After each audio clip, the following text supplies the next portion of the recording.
नमस्कार। नेपाल सरकार स्वास्थ्य तथा जनसङ्ख्या मन्त्रालयको कोभिड-19 सम्बन्धी आजको प्रेस ब्रिफिङमा यहाँहरू सबैलाई हार्दिक स्वागत छ। आज साङ्केतिक भाषामा हाम्रो साथमा सागर सुवेदी हुनुहुन्छ।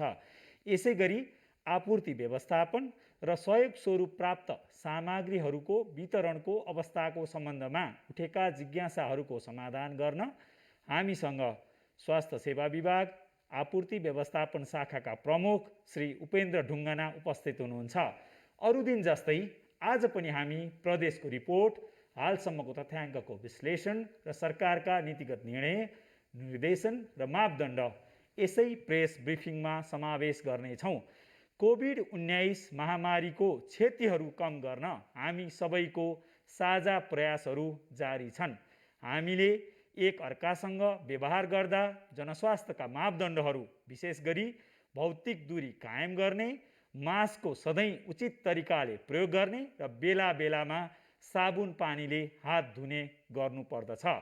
गत सोमबारदेखि आजसम्मको तथ्याङ्क हेर्दा नेपालमा कुल 46,007 जनाको PCR परीक्षण र 8,516 जनाको एन्टिजेन विधिबाट परीक्षण भएको छ, जसमध्ये 16,163 परीक्षणमा सङ्क्रमण पुष्टि भएको छ। त्यसै गरी 20,608 जना सङ्क्रमण मुक्त भई डिस्चार्ज हुनुभएको छ।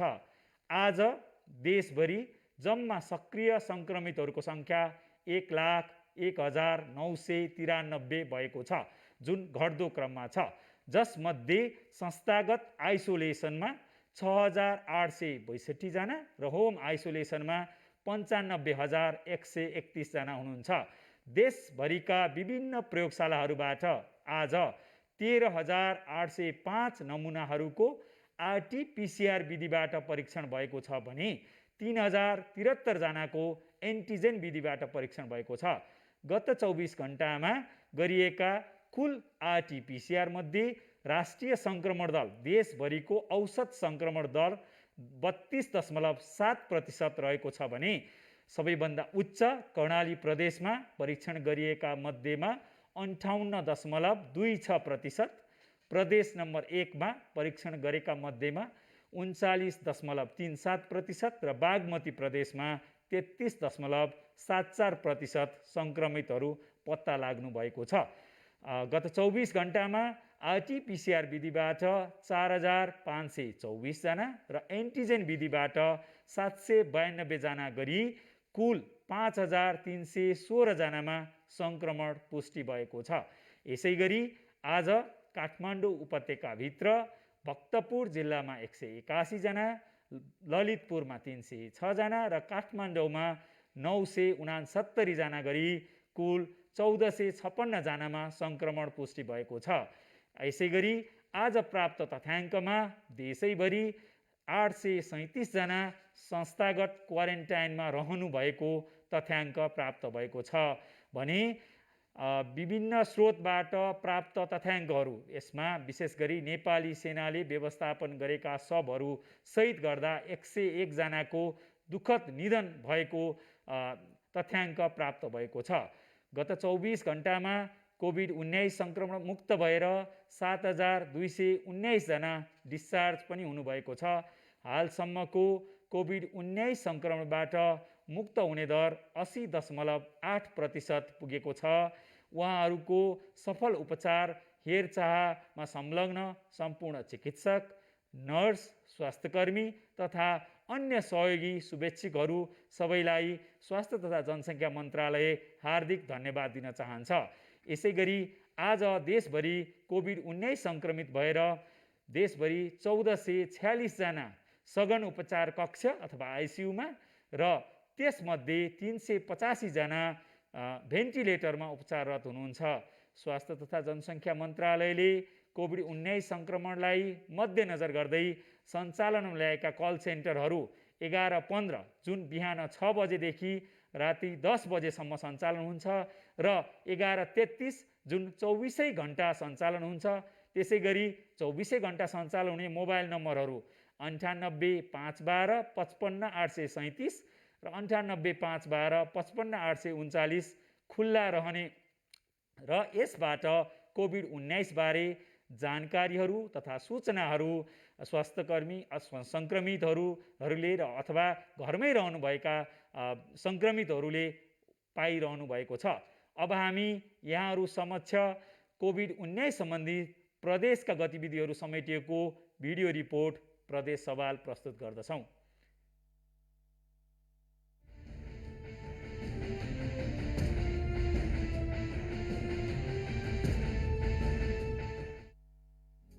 छिमेकी मुलुक भारतमा कोरोना संक्रमणको दोस्रो लहर सुरु भएसँगै प्रदेश नम्बर 2 मा पनि दिनदिनै संक्रमितको संख्या बढेको थियो। तर अहिले बिस्तारै यो प्रदेशमा संक्रमितको संख्या कम हुन थालेको छ। पछिल्लो एक साता यता क्रमशः संक्रमितको संख्या कम हुन थालेको हो। समुदायमा परीक्षण बढाउँदै संक्रमितको पहिचान र उपचारको व्यवस्थालाई प्रभावकारी बनाइएका कारण संक्रमितको संख्या घटेको हो। तर अझै समुदायमा पुगेर ठूलो संख्यामा कोरोना परीक्षण हुन सकेको छैन। धेरैभन्दा धेरैको परीक्षण नगरी संक्रमण घटेको भन्न सकिने अवस्था नरहेको सरोकारवालाहरू बताउँछन्।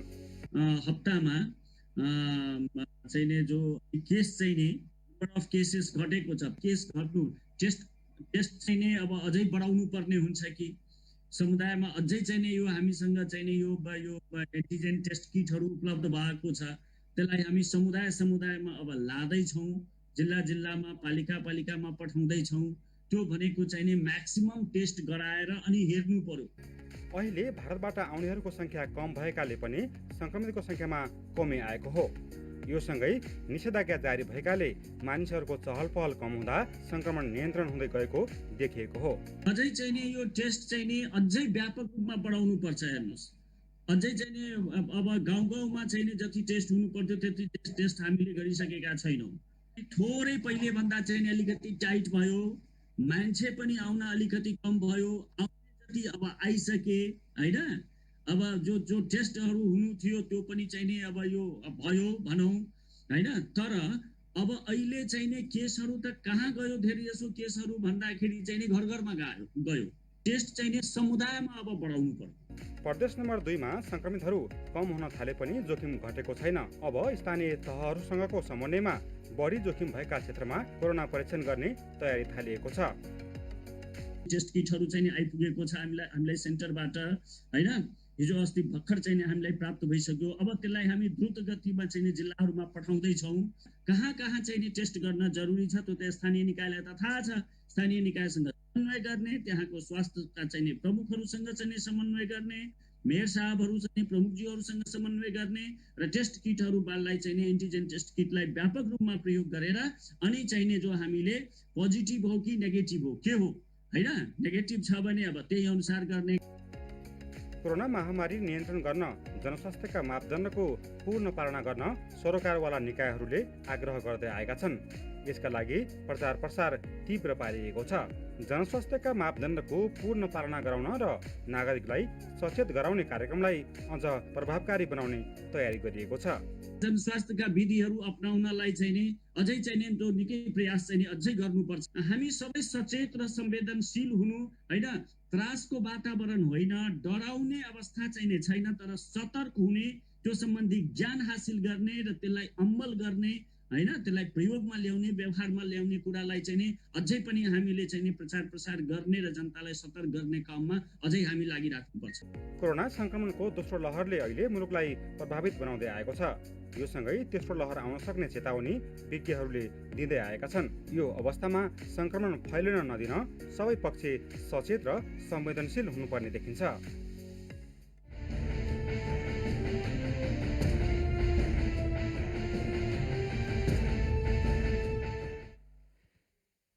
प्रदेश सवालपछि पुनः स्वागत गर्दछौँ।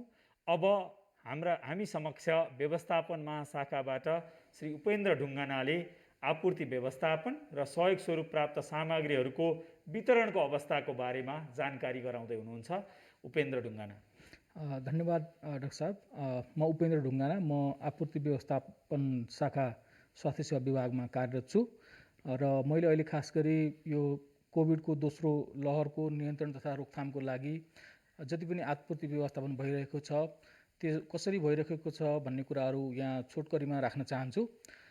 यो अहिले यो कोभिड-19 विरुद्धको जुन नियन्त्रण र रोकथाम छ त्यसको लागि स्वास्थ्य तथा जनसङ्ख्या मन्त्रालयबाट आपूर्ति व्यवस्थालाई चुस्त एवं प्रभावकारी बनाउन हरसम्भव प्रयासहरू भइरहेको छ।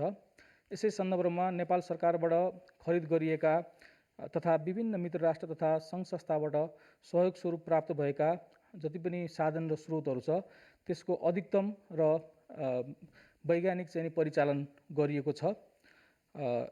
यस क्रममा गत वैशाखदेखि यता करिब 2 दर्जन मित्र राष्ट्र, दात्री निकाय तथा विभिन्न सङ्घ संस्थाहरूबाट सहयोग प्राप्त भएको छ। दात्री निकायहरूबाट प्राप्त सहयोगको विस्तृत विवरण आवधिक रूपमा स्वास्थ्य सेवा विभागको dohslmd.gov.np बाट प्राप्त गर्न सकिनेछ। र अब यो गत वैशाखबाट यता प्राप्त भएका सहयोग दिने मुख्य केही संस्थाहरूको नाम म यहाँ लिन चाहन्छु। हामीलाई चीन सरकारबाट सहयोग प्राप्त भएको छ। त्यसै गरी USAID Switzerland, Temasek foundation Singapore, family health international, embassy of Finland, direct relief, NRNA Oman, CNI, Ncell, world vision international, government of Spain, Karuna foundation, one heart worldwide, सुजी foundation, government of UK, Thai government, IME foundation, तिब्बत स्याङटोङ, त्यसै गरी China cultural media group लगायत विभिन्न संस्थाहरूबाट सहयोगको क्रम हामीलाई जारी नै छ। र यस बिचमा हामीले नेपाल सरकारले खरिद गरेका यो PCR किटहरूको माध्यमबाट PCR परीक्षणहरू गरिराखेको छ भने एन्टिजेन टेस्ट किट 13,50,000 यस बिचमा वितरण गरिएको छ। त्यसै गरी बाइप्याप मेसिन पनि हामीलाई 215 प्राप्त भएको छ। त्यसमध्ये हामीले 132 वितरण गरिसकेर विभिन्न अस्पतालहरूबाट सेवा प्रवाह भइरहेको छ र बाँकी वितरण हुने क्रममा रहेको छ। भर्खर मात्र प्राप्त भएको हुनाले यो चाहिँ वितरण हुँदैछ। त्यसै गरी यस बिचमा हामीले भेन्टिलेटरहरू करिब 270 वटा भेन्टिलेटरहरू थप गरेर सेवा सुचारू गरेका छौँ भने यो अक्सिजन सिलिन्डर पनि करिब 7,000 को सङ्ख्यामा वितरण भइसकेको छ। त्यसै गरी अक्सिजन कन्सन्ट्रेटर पनि करिब 1000 को सङ्ख्यामा हामीले वितरण गरेका छौँ भने हालसालै मात्र चीन सरकारको सहयोगमा करिब 10 लाख डोज खोप प्राप्त भएको छ र उक्त खोप यो नेपाल सरकार स्वास्थ्य तथा जनसङ्ख्या मन्त्रालयको निर्णय अनुसार छिट्टै नै यो प्रयोगमा ल्याइनेछ र त्यसको लागि हामीले वितरणको लागि भोलिबाट नै विभिन्न प्रदेशहरू मार्फत वितरण सुरु गर्ने तयारी गरेका छौँ।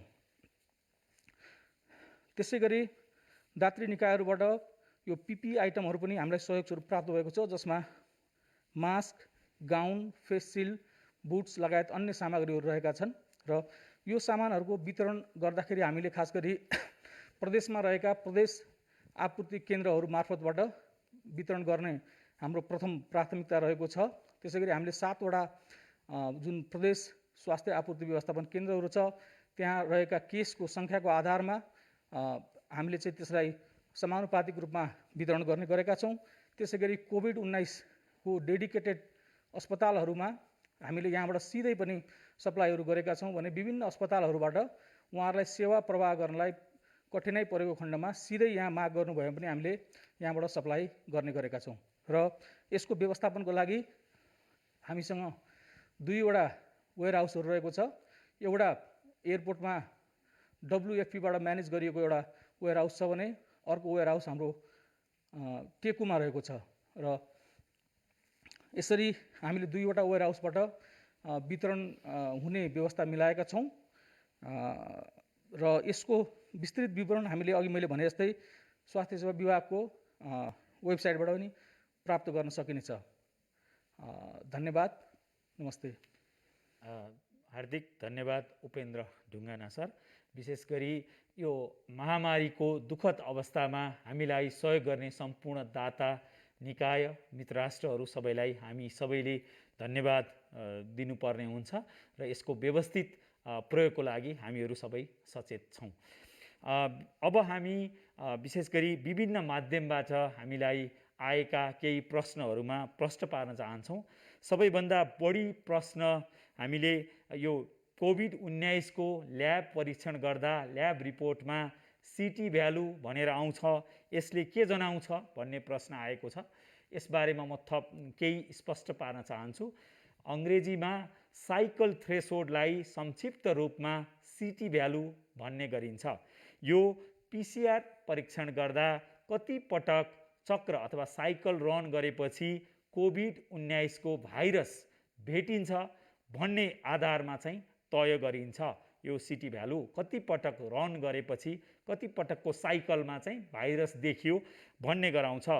स्वाबबाट सङ्कलित नमुनामा जति भाइरसको भार अथवा लोड छ उच्च छ त्यति नै कम साइकलमा अथवा त्यति नै छिटो भाइरस पत्ता लाग्न सक्छ।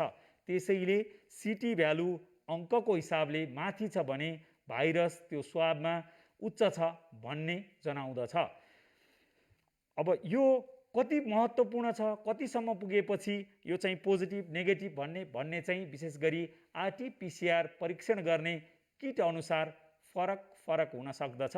तर सामान्यतया 35 देखि 38 मान्ने गरिन्छ र हामीले धेरैजसो 38 भन्दा कम सिटी भ्यालु भएमा कोरोना सङ्क्रमण गराउने भाइरस भएछ भनेर बुझ्छौँ।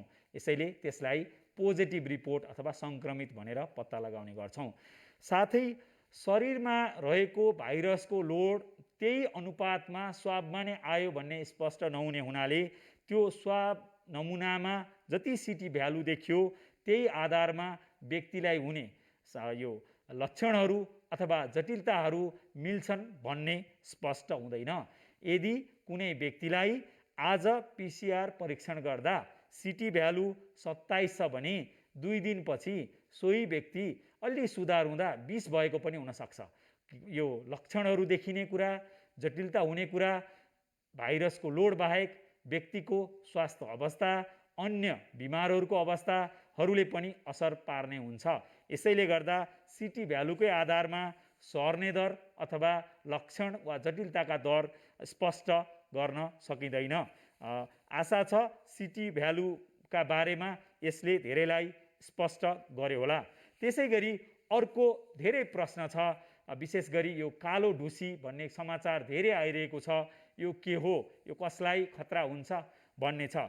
यस सम्बन्धमा हाम्रो देश नेपालमा पनि कोभिड-19 उपचार भइसकेका, निको भइसकेका करिब 10 जना जति व्यक्तिहरूलाई कोभिड-19 अथवा अङ्ग्रेजीमा म्युकरमाइकोसिस भन्ने कालो ढुसीको सङ्क्रमण भएको सूचनाहरू प्राप्त भएको छ।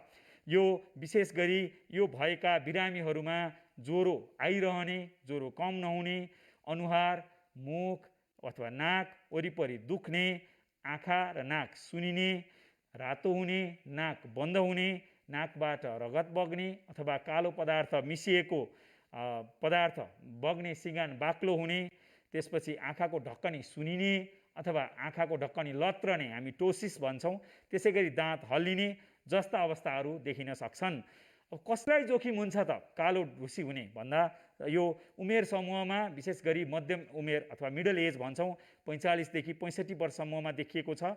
त्यसै गरी मधुमेह अथवा रगतमा उच्च रगत चिनीको मात्रा रहेका व्यक्तिहरू अथवा शरीरको रोग प्रतिरोध क्षमता कमजोर भएका व्यक्तिहरू अथवा लामो समयसम्म शरीरको रोग प्रतिरोध क्षमतालाई कमजोर बनाउने स्टेरोइड औषधिहरू अथवा लामो समयसम्म एन्टिबायोटिकको प्रयोग गरेका दीर्घरोगीहरू अथवा कोभिड-19 का सङ्क्रमितहरूमा यो देखिन सक्छ।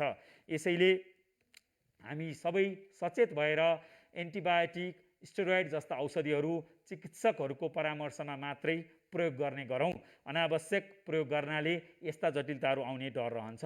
यसबाट बच्न विशेष गरी घरमै आइसोलेसनमा पनि हुनुहुन्छ कतिपय सङ्क्रमितहरू र सबैजनाले यो कालो ढुसीको सङ्क्रमण हुनबाट बच्नलाई पहिलो कुरा सफा र सुक्खा मास्क प्रयोग गर्नुपर्छ। यदि मास्क पुनः प्रयोग गरिएको छ भने गर्नुपर्ने अवस्था छ भने त्यो सुक्खा भएको हुनुपर्छ। नियमित रूपमा साबुन पानीले हात धुने अथवा सेनिटाइजरको प्रयोग गर्ने गरौँ। सरसफाइको महत्त्व यहाँ पनि छ। व्यक्तिगत स्वच्छतामा पनि ध्यान दिने गरौँ। त्यसपछि धेरै धुलो भएको अथवा ओसिलो स्थानमा नबसौँ। विशेष गरी होम आइसोलेसनमै छौँ, घरमै एकान्तवासमा छौँ सङ्क्रमितहरू भने त्यो ठाउँमा वातावरणमा ढुसीहरू हुने सम्भावना रहन्छ। यो ढुसी वातावरणमा, हावामा, माटोमा पाइने गर्छ। त्यसैले यस्तो ओसिलो ठाउँमा नबसौँ। नुनिलो पानीले नाक सफा गर्न सक्छौँ। नाक विशेष गरी घाँटीलाई सफा नुन पानी अथवा पोभिडोन आयोडिनले कुल्ला गर्न सक्छौँ। अनावश्यक औषधिको प्रयोग मैले अघि भनिहालेँ। त्यसै गरी कसैको मधुमेह अथवा सुगरको रोग छ भने उहाँहरूले त्यो आफ्नो सुगर नियन्त्रणमा भएको निश्चित गर्नुपर्ने हुन्छ र औषधिको प्रयोग स्वास्थ्यकर्मीको सल्लाह बमोजिम मात्रै गरौँ। यो कालो ढुसी कोरोना भाइरस जस्तो एउटा व्यक्तिबाट अर्को व्यक्तिमा सर्ने रोग नभइकन यो विशेष गरी शरीरको प्रतिरोध क्षमता कमजोर भएको बेलामा मौका छोप्ने अपर्चुनिस्टिक सङ्क्रमण भएको हुनाले रोग प्रतिरोध क्षमता कमजोर नहोस् भन्नलाई आफू स्वस्थ रहने उपायहरू गरौँ र बस्ने वातावरणको स्वच्छतामा पनि ध्यान दियौँ। अब मसँग थप जानकारी छ। विशेष गरी मित्र राष्ट्र चीन सरकारबाट हिजो र आजका मितिमा प्राप्त 10 लाख मात्राको खोपको व्यवस्थापनका सम्बन्धमा विशेष गरी योभन्दा अगाडि हामीले चीन सरकारबाट प्राप्त यो भेरोसेल SARS-CoV-2 को भ्याक्सिन चाहिँ 18 वर्षदेखि 59 वर्ष उमेर समूहलाई दिइएको थियो भने विश्व स्वास्थ्य सङ्गठनको स्ट्राटेजिक ग्रुप अफ एक्सपर्ट्स भन्छ, सेज भन्छ, उहाँहरूको सल्लाह बमोजिम विशेष गरी 2078 वैशाख 24 गतेको उहाँहरूको निर्णय र नेपालकै राष्ट्रिय खोप सल्लाहकार समितिको मिति 2078 जेठ 12 को सिफारिस बमोजिम 60 वर्षदेखि 64 वर्षको उमेर समूहलाई दिने निर्णय भएको छ। यो देशैभरिका यो उमेर समूहका 60 देखि 64 वर्ष उमेर समूहका नागरिकहरूलाई दिने र यसको व्यवस्थापनका लागि स्वास्थ्य तथा जनसङ्ख्या मन्त्रालयले विशेष गरी लक्षित जनसङ्ख्याको तालिका अनुसार प्रदेश स्थित आपूर्ति केन्द्रमा, प्रदेश आपूर्ति केन्द्रले जिल्ला स्थित भ्याक्सिन स्टोरहरूमा यो खोप ढुवानी गर्दछ र विशेष गरी यो खोप केन्द्रहरू जनस्वास्थ्यका मापदण्ड पालना गरी सञ्चालन गर्नको लागि जिल्लामा रहेका जिल्ला खोप समन्वय तथा अनुगमन समितिले निर्णय गरेर सूक्ष्म योजना बनाएर सञ्चालन गर्नुहुन्छ।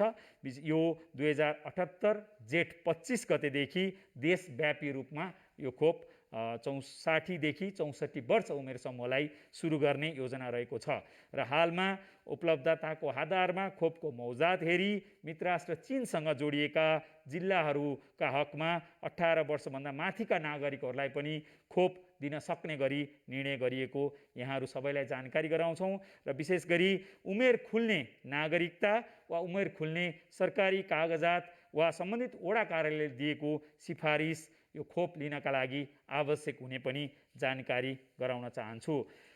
मसँग केही थोरै अपडेटहरू पनि छ। विशेष गरी विश्व स्वास्थ्य सङ्गठनले कोभिड-19 का भाइरसका विभिन्न भेरिएन्टहरूमध्ये भेरिएन्टहरू 4 वटा भेरिएन्ट अफ कन्सर्न हामी भन्छौँ जसले जनस्वास्थ्यमा धेरै असर पुर्याएको छ। ती भेरिएन्ट अफ कन्सर्नहरूलाई नयाँ नामाकरण गरिएको छ। विशेष गरी अल्फा भन्ने भेरिएन्ट चाहिँ विश्वमा 160 मुलुकमा पुगेको छ, बीटा भन्ने भेरिएन्ट 113 देशमा पुगेको छ, गामा भन्ने भेरिएन्ट 64 मुलुकहरूमा पुगेको छ भने डेल्टा भन्ने भेरिएन्ट 62 मुलुकमा पुगेको छ। हाम्रो देश नेपालमा पनि यो पालीको लहरमा मुख्यतः यो डेल्टा नामाकरण गरिएको भेरिएन्ट र अल्फा नामाकरण गरिएको भेरिएन्ट मुख्यतः रहेका छन् सुरुको कोरोना भाइरस बाहेक। त्यसै गरी भेरिएन्ट अफ इन्ट्रेस्ट भनेर अन्य जुन भेरिएन्टहरू पनि नाम थपिएको छ, यिनीहरूको जनस्वास्थ्यमा कति असर पर्छ भन्ने अध्ययनकै क्रममा छन्। विशेष गरी जिटा, इटा, थिटा नामहरू यस्ता नामाकरण गरिएको छ। यो नयाँ अपडेट हो। यसै गरी हिजो मात्रै बसेको विश्व स्वास्थ्य सङ्गठनको बैठकले आपतकालीन प्रयोगका लागि एउटा थप नयाँ भ्याक्सिन चाहिँ लाई अनुमति दिएको छ। त्यो भ्याक्सिन चाहिँ मित्र राष्ट्र चीनमा बन्छ र त्यसको नाम साइनोभ्याक भन्ने भ्याक्सिन लगाएको छ। यसलाई आकस्मिक प्रयोग अनुमति दिएको छ, इमर्जेन्सी युज अथोराइजेसन भन्छ र विश्व स्वास्थ्य सङ्गठनले यसभन्दा अघि नै Pfizer, Biotech, AstraZeneca, SK bio, serum institute India जुन भारतको हामीले पनि प्रयोग गऱ्यौँ, एस्ट्राजेनिका EU, जेन्सेन, मोडर्ना र साइनोफार्मको भेरोसिललाई यस अघि नै आकस्मिक प्रयोग अनुमति इमर्जेन्सी युज अथोराइजेसन दिएको पनि अपडेट यहाँहरू सबैलाई जानकारी गराउँछौँ। यसका साथै आजको कोभिड-19 सम्बन्धी नेसनल अपडेट राष्ट्रिय अद्यावधिक विवरण यही अन्त्य हुन्छ। जनस्वास्थ्यका मापदण्ड पालना गरौँ, आफू पनि बचौँ, अरूलाई पनि बचाउने यो महाअभियानमा सरिक बनौँ भन्ने अनुरोधका साथ बिदा हुन्छौँ। धन्यवाद, नमस्कार।